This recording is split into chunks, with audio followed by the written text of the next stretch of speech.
Hi guys, welcome back to our channel. இன்னைக்கு இந்த வீடியோல நம்ம பத்தி பார்க்க போறோம் அப்படினா top 10 powerful characters who can defeat Doctor Doom in MCU. அதாவது நம்ம மார்வல் சினிமாட்டிக் யூனிவர்ஸ்ல ஏகப்பட்ட பவர்ஃபுல்லான கேரக்டர்ஸ்லாம் இருக்காங்க. பட் அவங்களால டாக்டர் டூமை டிஃபீட் பண்ண முடியுமா? ஏன்னா டாக்டர் டூமை ரொம்ப பவர்ஃபுல்லான கேரக்டரா காமிக்க போறாங்க. அதுக்கேத்த மாதிரி தான் அவனுக்கான ஐப்லாமே இருக்கு. சோ அப்படிப்பட்ட ஒரு கேரக்டரை அப்படிப்பட்ட ஒரு வில்லனை எப்படி காமிக்க போறாங்க அண்ட் அவனை யார் டிஃபீட் பண்ற மாதிரி காமிக்க போறாங்கன்றது தான் இப்போ நிறைய பேருக்கு ஒரு டவுட்டாவே இருக்கும். காமிக்ஸ்ல நம்ம தலைவன் நிறைய பேர் கூட சண்டை போட்டுருக்கா. அதுல ஒரு சில இடங்கள்ல டிஃபீட் ஆகி இருக்கான். பட் அதே மாதிரி மூவில காமிப்பாங்களான்னு கேட்டீங்கன்னா கண்டிப்பா கிடையாது. சோ மார்வல் சினிமாட்டிக் யூனிவர்ஸ்னு சொல்லிட்டு வரும்போது யார் யாரெல்லாம் நம்ம டாக்டர் டூமை டிஃபீட் பண்ணக்கூடிய அளவுக்கு பவர்ஃபுல்லா இருக்காங்க அப்படின்றத பத்தி தான் இந்த வீடியோல நம்ம தெளிவா பார்க்க போறோம். பட் அதை பத்தி பார்க்கறதுக்கு முன்னாடி நம்ம சேனலுக்கு யாராச்சும் புதுசா வந்திருந்தீங்கன்னா மறக்காம ஒரு சப்ஸ்கிரைப் போட்டுக்கோங்க. அண்ட் அது கூடவே சேர்த்துக்கல டிஸ்கிரிப்ஷன்ல நம்ம இன்ஸ்டாகிராம் பேஜோட லிங்க் கொடுத்துருப்பேன். அதையுமே மறக்காம கிளிக் பண்ணி ஃபாலோ பண்ணி வச்சுக்கோங்க. அதை விட முக்கியமா இந்த வீடியோவே பார்த்தீங்கன்னா ஒரு வாட் இஃப் மாதிரி தான். இந்த லிஸ்ட்ல இருக்கிறவங்க எல்லாருமே டாக்டர் டூமை கன்ஃபார்மா டிஃபீட் பண்ணிடுவாங்க அப்படின்னு சொல்ல முடியாது. டிஃபீட் பண்றதுக்கான வாய்ப்புகள் இருக்கு அப்படின்ற மாதிரி தான் நம்ம கொண்டு போக போறோம். ஸோ அதனால உங்களுக்குமே ஒரு சில கேரக்டர்ஸ் தோணுச்சுன்னா மறக்காம கமெண்ட்ல சொல்லுங்க. ஓகேவா? சரி, ஓகே, ரைட். சொல்ல வேண்டியது எல்லாத்தையுமே சொல்லிட்டு நினைக்கிறேன். சொல்ல நம்ம இப்போ ஓர பசங்க வீடியோக்குள்ள போயிடலாம். நீங்க பாக்குறது மாப் கேமிங் சேனல். நான் தான் உங்க மால்டோ பாய்.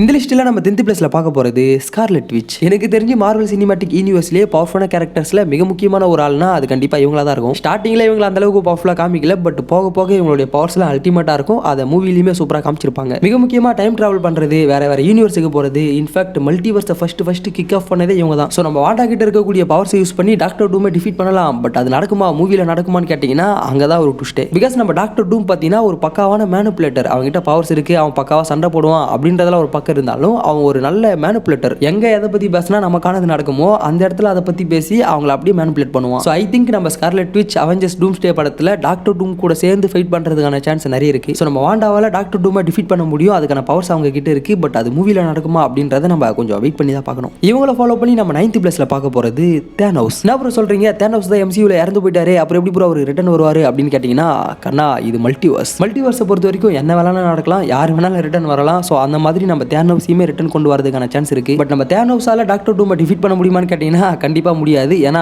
ஆல்ரெடி காமிக்ஸ்ல பார்த்தீங்கன்னா டாக்டர் டூம் விசஸ் தேனோஸ்னு சொல்லி ஒரு ஃபைட் நடந்திருக்கு. அந்த ஃபைட்ல டாக்டர் டூம் தேனோஸ் கூட சண்டைலாம் கூட போட்டுருக்க மாட்டாரு. ஒரே ஒரு கையை யூஸ் பண்ணியே டோட்டல் கதையுமே முடிச்சு விட்டுருப்பாரு. இந்த ஒரு இமேஜை பார்த்தாலே டாக்டர் டூம் எந்த அளவுக்கு பவர்ஃபுல்லான கேரக்டர்ன்றது உங்களுக்கு தெரியும் நினைக்கிறேன். பட் என்ன ஒண்ணு, இந்த இடத்துல இருக்கக்கூடிய தேனோஸ் கிட்ட இன்ஃபினிட்டி கான்ட்லெட் இருக்காது. சப்போஸ் இந்த இடத்துல தேனோஸ் கிட்ட இன்ஃபினிட்டி கான்ட்லெட் இருந்திருந்தா தேனோஸ் பயங்கரமா டஃப் கொடுத்து சண்டை போறதுக்கான சான்ஸ் இருந்திருக்கலாம். யாருக்கு தெரியும், இன்னொரு ஒரு ஸ்னாப்பை போட்டு டாக்டர் டூமோட கதையே முடிச்சிருக்கலாம். பட் ஆனா இந்த சம்பவம் மூவில நடக்கிறதுக்கான சான்ஸ் ரொம்ப கம்மி. அதனால தான் நான் இதை 9th பிளேஸ்ல போட்டிருக்கேன். இவரை ஃபாலோ பண்ணி நம்ம அடுத்து பார்க்க போறது டாக்டர் ஸ்ட்ரேஞ்ச். நம்ம டாக்டர் ஸ்ட்ரேஞ்ச் எப்படிப்பட்ட ஒரு கேரக்டர் அண்ட் அவருடைய பவர் என்ன அப்படின்றது எல்லாருக்குமே தெரிஞ்சிருக்கும். மேஜிக் தான். இந்த மேஜிக் யூஸ் பண்ணி தலைவன் ஏகப்பட்ட விஷயங்களை பண்ணியிருப்பாரு. தலைவனுக்கு தெரியாத மேஜிக்கே இல்லைன்னு சொல்லலாம். பட் இதை யூஸ் பண்ணி டாக்டர் டூமை டிஃபீட் பண்ண முடியுமான்னு கேட்டீங்கன்னா அது பயங்கர டவுட்டான ஒரு கொஸ்டின். ஏன்னா நம்ம டாக்டர் டூமுக்குமே ஒரு சில மேஜிக்லாம் தெரியும். பட் அவருடைய மேஜிக்லாம் பெரும்பாலும் சயின்ஸை பேஸ் பண்ண மேஜிக்காக தான் இருக்கும். டாக்டர் டூமோட அம்மாவுக்கு மேஜிக்லாம் தெரியும். அவங்க மூலியமா தான் தலைவனுக்கு இது கிடைச்சிருக்கும். பட் இவரு அதுக்குள்ள சயின்ஸ் எல்லாம் கொண்டு வந்து அந்த மேஜிக்கை இவருக்கு ஏற்ற மாதிரி மாற்றி இருப்பாரு. ஸோ இந்த இடத்துல 2 டாக்டர்ஸும் சண்டை போட்டுக்கிறாங்க அப்படின்னா அந்த ஃபைட் நல்லாவே இருக்கும். பட் அந்த ஃபைட்டோட முடிவில் யார் வின் பண்ணுவாங்கன்னு சொல்றது ரொம்ப கஷ்டம். ஏன்னா நம்ம டாக்டர் டூம் கிட்ட நிறைய பவர்ஸ் இருக்கு, நிறைய காட் லைக் பவர்ஸ்லாம் இருக்கு. பட் அந்த பவர்ஸ் எல்லாத்தையுமே தடுத்து நிறுத்துற மாதிரி டாக்டர் ஸ்ட்ரேஞ்சுக்குமே பார்த்தீங்கன்னா ஒரு சில ஸ்பெல்லாம் தெரியும். ஸோ இதனாலேயே இந்த ஃபைட் பயங்கர இன்ட்ரெஸ்டிங்காக போகும். மூவியில் எதை காமிச்சாங்கன்னா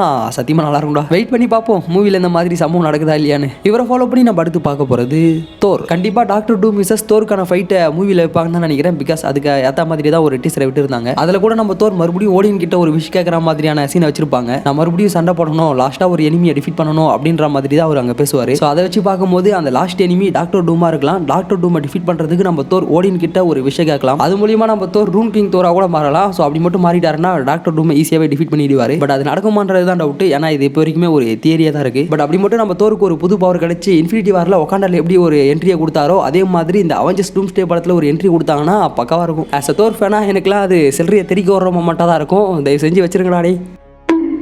இவரை ஃபாலோ பண்ணி நம்ம அடுத்து பார்க்க போகிறது அயன்மேன். இந்த ஒரு தியரியுமே ரொம்ப நாளாக போயிட்டு இருக்கு. அதாவது நம்ம RDJ அயன்மேன் இருக்காரு இல்லையா, அவருடைய ஃபேஸில் தானே இப்போ டாக்டர் டூம் வந்திருக்காரு. ஸோ இந்த டாக்டர் டூமும் நம்ம அயன்மேன் தான். பட் இவர் அயன்மேனோட வேற ஒரு வேரியன்ட். அந்த வேரியண்ட்டை போட்டு தரல மறுபடியும் நம்ம அயன்மேனை நல்ல அயன்மேனை கொண்டு வர போறாங்கன்ற மாதிரியான ஒரு ரூமர் ரொம்ப நாளாவே போயிட்டு இருக்கு. பட் இது ஒரு ஜஸ்ட் ரூமர் தான். ஏன்னா இதை எப்படி கொண்டு வருவாங்க, எப்படி அதை காமிப்பாங்க, எப்படி 2 அயன்மேன் ஃபேஸை ஒரே மாதிரி காமிப்பாங்க, ஒருத்த வில்லன் ஒருத்த ஹீரோன்ற மாதிரிலாம் ஒன்றுமே புரியல. ஒருவேளை நம்ம அயன்மேனே ரிட்டர்ன் கொண்டு வந்தாலும் அவரால் டாக்டர் டூமை டிஃபீட் பண்ண முடியுமான்றது தெரியல. அது டவுட் தான். ஏன்னா அயன்மேன் கூட கம்பேர் பண்ணும்போது டாக்டர் டூம் கிட்ட ஏகப்பட்ட பவர்ஸ் இருக்கு அண்ட் அவனுமே கொஞ்சம் இன்டெலிஜென்ட் தான். ஸோ நேருக்கு நேர் சண்டை போட்டா கண்டிப்பா டாக்டர் டூம் அயன்மேனை டிஃபீட் பண்ணிடுவான். பட் அது நடக்குமான்றது தான் டவுட். ஏன்னா இந்த மாதிரி ஒரு தியரி இருக்கு இல்லையா, அயன்மேனோட வேரியன்ட்டான நம்ம டாக்டர் டூமை டிஃபீட் பண்றது அயன்மேனோட இன்னொரு வேரியன்ட்ன்ற மாதிரி கூட காமிச்சு முடியலாம். மல்டிவர்ஸ்னாலே இதுதாங்க பிரச்சனை. எவன் எப்போ எங்க வருவானே தெரியாது. எவனாலும் காமிக்கலாம், எப்படி வேணாலும் காமிக்கலாம். ஸோ இதை பத்தி உங்களுடைய கருத்துக்களை கீழே கமெண்ட்ல சொல்லுங்க. அதாவது நம்ம ஆர்டிஜே அயன்மேனை நல்ல அயன்மேனை கொண்டு வருவாங்களா மாட்டாங்களா, அண்ட் அவருக்கும் டாக்டர் டூமுக்கும் ஃபைட் வருமா வராதா அப்படின்றத கமெண்ட்ல சொல்லுங்க. இவரை ஃபாலோ பண்ணி நம்ம அடுத்து பார்க்க போறது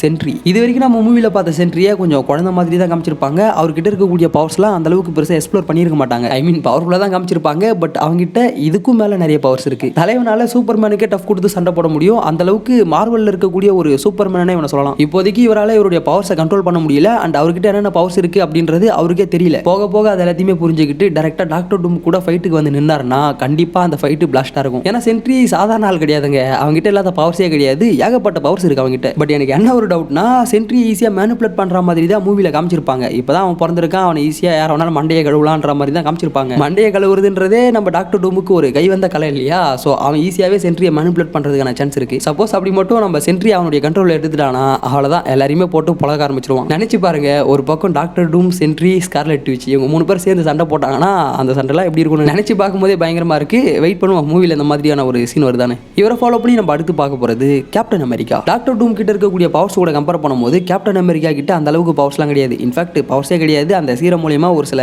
ஸ்ட்ரென்த் தான் கிடைச்சிருக்கும். அதாவது இந்த பீக் ஹியூமன் லெவல்னு சொல்லுவாங்க இல்லையா, அதுதான் நம்ம கேப்டன் அமெரிக்கா. என்னதான் நம்ம கேப்டன் அமெரிக்கா கிட்ட பவர்ஸ் பெருசா இல்ல அப்படின்னாலுமே அவருடைய மெயின் பவரே அவருடைய ஸ்ட்ராட்டஜி தான். பக்காவா பிளான் பண்ணி ஒருத்தன் அட்டாக் பண்ணி அவனை டிஃபீட் பண்றதுல நம்ம கேப்டன் அமெரிக்காவை அடிச்சிக்கவே முடியாது. இதை நீங்க மூவிலேயே நிறைய இடங்களில் பார்த்துருக்கலாம். இதை விட முக்கியமா எம்சியூவை பொறுத்த வரைக்கும் நம்ம கேப்டன் அமெரிக்கா ஆல்ரெடி இறந்து போயிட்டாரு. ஐ மீன் வயசாயிடுச்சு. அவர் ஆல்மோஸ்ட் சாகர ரேஞ்சில் தான் இருக்காரு. பட் அப்படிப்பட்ட ஒரு கேரக்டரை இப்போ மறுபடியும் காமிக்கிறாங்க அப்படின்னாலே அவருக்கு கண்டிப்பா ஒரு வெயிட்டேஜ் வச்சு தான் ஆகணும். ஸோ அதுக்கேற்ற மாதிரி நம்ம கேப்டன் அமெரிக்கா வந்து ஐ நோ பட் ஈ கேன்ன்ற மாதிரி ஒரு பக்காவான பிளானை போட்டு டாக்டர் டூம் டிஃபீட் பண்ணலாம். ஆனால் அதே சமயம் அந்த பக்கம் நம்ம டாக்டர் டூம் நினைச்சா ஈஸியாவே கேப்டன் அமெரிக்காவை டிஃபீட் பண்ணலாம். இன்ஃபேக்ட் கில்லே பண்ணலாம். பட் டாக்டர் டூம் அப்படிலாம் பண்ண மாட்டான். ஏன்னா அவன் பொதுவாகவே மற்றவங்களை கில் பண்ண நினைக்க மாட்டான். மற்றவங்களை டார்ச்சர் பண்ணி அவங்க எனக்கு கீழே தாண்டா அப்படின்ற மாதிரி தான் நினைக்க வைப்பான். அவனை பொறுத்த வரைக்கும் யாருமே அவனுக்கு மேலே கிடையாது. எல்லாமே அவனுக்கு கீழே தான்ற மாதிரி தான் அவன் நினைச்சுன்னு இருப்பான். அவன் கூட ஒத்துழைச்சி போனீங்கன்னா அவன் நல்லவன். பட் அவனுக்கு எதிராக இருந்தீங்கன்னா யாருன்னு கூட பார்க்க மாட்டான், போட்டு தள்ளிட்டு போயின்னு இருப்பான். ஸோ எனக்கு தெரிஞ்சு டாக்டர் டூம் டேரக்டாக யாரையுமே கில் பண்ண மாட்டான். நிறைய பேரை டார்ச்சர் பண்ணி அவங்கள போட்டு பழக்கிறதுக்கான சான்ஸ் இருக்கு.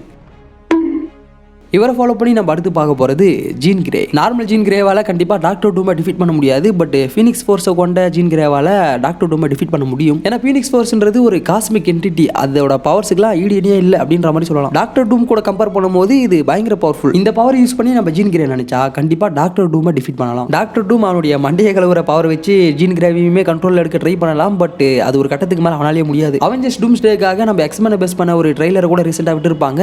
அதில் நம்ம சைக்ளப்ஸ் பார்த்தீங்கன்னா கதற மாதிரியான ஒரு காட்சியை வச்சிருப்பாங்க. அதை பார்த்துட்டு நிறைய பேர் அவனுடைய பையனை டாக்டர் டூம் கடத்திட்டு போயிட்டான், அவனுடைய யூனிவர்ஸை டாக்டர் டூம் அழிச்சிட்டா, அதனால தான் அவன் அப்படி கதறிட்டு இருக்கான்ற மாதிரிலாம் ஏகப்பட்ட விஷயங்களை சொன்னாங்க. பட் அதெல்லாம் ஒரு பக்கம் இருந்தாலும் இன்னொரு பக்கம் நம்ம சைக்ளாப்ஸுக்கு பார்த்தீங்கன்னா ஜீன் கிரே மேலே ஒரு லவ் இன்ட்ரெஸ்ட் இருக்கும். ஸோ நம்ம டாக்டர் டூம் எக்ஸ்மேன் யூனிவர்ஸுக்குள்ள வந்து ஜீன் கிரேவை கூட கேப்சர் பண்ணிட்டு போயிருக்கலாம். அதை பார்த்து கூட சைக்ளாப்ஸ் கதறி இருக்கலாம். யாருக்கு தெரியும், வெயிட் பண்ணி பார்ப்போம் என்ன நடக்குதுன்னு. இவங்களை ஃபாலோ பண்ணி இந்த லிஸ்ட்டில் நம்ம அடுத்து பார்க்க போகிறது மிஸ்டர் ஃபேண்டாஸ்டிக். நம்ம டாக்டர் டூமுக்கு ஆரம்ப காலத்திலிருந்தே ஒரு ரைவலாக இருக்கிறது மிஸ்டர் ஃபேண்டாஸ்டிக் தான். ஐ மீன் நம்ம ரீட் ரிச்சஸ் தான். டாக்டர் டூம் நினைச்சிருந்தா இவங்க எல்லாருமே ஈஸியாக போட்டு பொழந்து அவங்கள கில் பண்ணியிருக்கலாம். பட் அதை அவன் பண்ணியிருக்க மாட்டான். ஏன்னா நீங்கள் காமிக்ஸ்னு சொல்லி எடுத்து பார்த்தா கூட நம்ம டாக்டர் டூமுக்கு ஏகப்பட்ட இடங்களில் மிஸ்டர் ஃபேண்டாஸ்டிக் சரி, அந்த ஃபேண்டாஸ்டிக் ஃபோர் டீமையும் சரி போட்டு தள்ளுறதுக்கான சான்ஸ் கிடைக்கும். பட் அதை அவன் பண்ணியிருக்க மாட்டான். அதுக்கு பதிலாக அவங்க எல்லாருமே பிடிச்சி உக்காஞ்சிக்கிட்டு டார்ச்சர் பண்ணிட்டு இருப்பான் அவங்கள. அண்ட் அது மட்டும் இல்லாமல் நம்ம டாக்டர் டூம் என்னதான் நினைச்சாலுமே அவனால ரீட் ரிச்சஸ் அளவுக்கு வர முடியாது. ஏன்னா இன்டெலிஜென்ஸ் வைஸாக பார்த்தா நம்ம மிஸ்டர் ஃபேண்டாஸ்டிக் எங்கேயோ இருப்பாரு, டாக்டர் டூம் எங்கேயோ இருப்பான். ஸோ அந்த ஒரு ஈகோ தான் பார்த்தீங்கன்னா இவங்க 2 பேருக்கும் சண்டை வரதுக்கான காரணமே. ஸ்டார்டிங்லேருந்தே நம்ம டாக்டர் டூமுக்கும் ரீடுக்கும் ஒரு ஃபைட்டு போயிட்டு இருக்கு, ரைவல் போயிட்டு இருக்கு அப்படின்னு வரும்போது கடைசியில்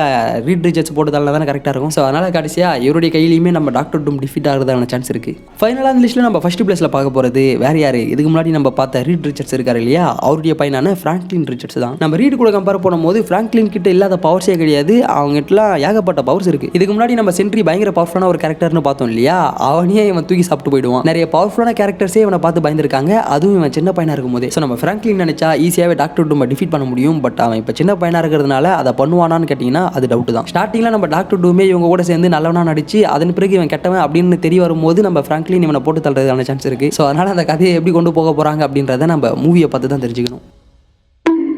ஸோ ஏகைஸ் நம்ம வீடியோ ரெண்டு வந்தாச்சு. இந்த வீடியோ உங்களுக்கு பிடிச்சிருந்துச்சுன்னா மறக்காம லைக் பண்ணிட்டு ஒரு விஷயமா ஷேர் பண்ணுங்க. அண்ட் அதை விட முக்கியமாக நான் அந்த வீடியோவில் ஏதாச்சும் தப்பா சொல்லியிருந்தாலும் சொல்ல மிஸ் பண்ணியிருந்தாலும் அதை மறக்காம கீழே கமெண்ட்ல சொல்லுங்க. பார்க்குறவங்க எல்லாரும் அதை தெரிஞ்சுப்பாங்க. அப்புறம் MCUல டாக்டர் டூமை டிஃபீட் பண்ணக்கூடிய அளவுக்கு யாரா பவர்ஃபுல்லாக இருக்காங்க அப்படின்னு சொல்லி ஒரு லிஸ்ட் எடுக்கும்போது எனக்கு டக்குன்னு இவங்க தான் ஞாபகம் வந்தாங்க. அதனால தான் இந்த கேரக்டர்ஸ் எடுத்து நான் டக்குன்னு பேசிட்டேன். இந்த லிஸ்ட்ல இல்லாத ஒரு சில கேரக்டர்ஸ் கூட உங்களுக்கு ஞாபகம் வரலாம். அந்த மாதிரி யாராச்சும் ஞாபகத்துக்கு வந்தா கமெண்ட்ல சொல்லிட்டு போங்க. சரி, ஓகே, ரைட் கைஸ். இதே மாதிரி அடுத்த ஒரு நல்ல வீடியோவில் சந்திக்கும் மாதிரி உங்ககிட்ட இருந்து விடைபெறும். மால்டோ பாய், போயிட்டு நன்றி, வணக்கம்.